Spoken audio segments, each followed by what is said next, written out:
ইরানের বিরুদ্ধে দখলদার ইসরায়েল ও যুক্তরাষ্ট্রের যুদ্ধের কারণে বিশ্বব্যাপী তৈরি হয়েছে জ্বালানি সংকট, যার বড় প্রভাব পড়েছে পাকিস্তানে। দেশটির গতকাল রাতে ঘোষণা দিয়ে কয়েক ঘন্টার মধ্যে জ্বালানির দাম প্রায় দ্বিগুণ করা হয়েছে, যার ব্যাপক প্রভাব সাধারণ মানুষের উপর পড়ার শঙ্কা দেখা দিয়েছে।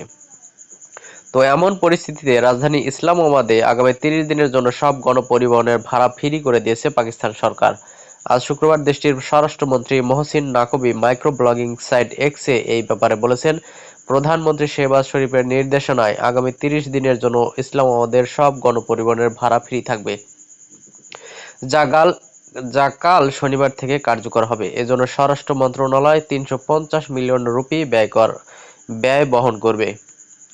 এদিকে গতকাল বৃহস্পতিবার রাতে পাকিস্তানের জ্বালানি মন্ত্রী আলী পারভেজ মালিক জ্বালানির নতুন দাম ঘোষণা করেন। এতে দেখা গেছে পেট্রোলের দাম বেড়েছে প্রায় 43% এবং ডিজেলের দাম বেড়েছে প্রায় 55%। পাক জ্বালানি মন্ত্রী প্রেস ব্রিফিংয়ে বলেন, আন্তর্জাতিক বাজার অনুযায়ী আজকের বৃহস্পতিবার সিদ্ধান্ত নেওয়া হয়েছে।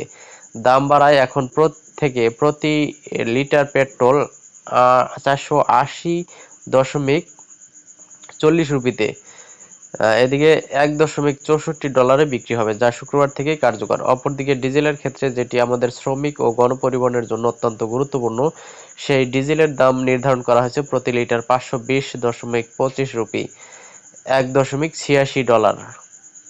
পাকিস্তানের মন্ত্রী বলেছেন, এই মুহূর্তে ইরানের যুদ্ধ বন্ধ হওয়ার কোনো সম্ভাবনা তারা দেখছেন না, তাই সিদ্ধান্ত নেওয়া হয়েছে। তিনি বলছেন, সরকার তার সর্বোচ্চ চেষ্টা করেছে দাম আগের জায়গায় রাখতে, কিন্তু যেহেতু যুদ্ধ বন্ধের কোনো লক্ষণ দেখা যাচ্ছে না, তাই তারা দাম বাড়াতে বাধ্য হয়েছেন।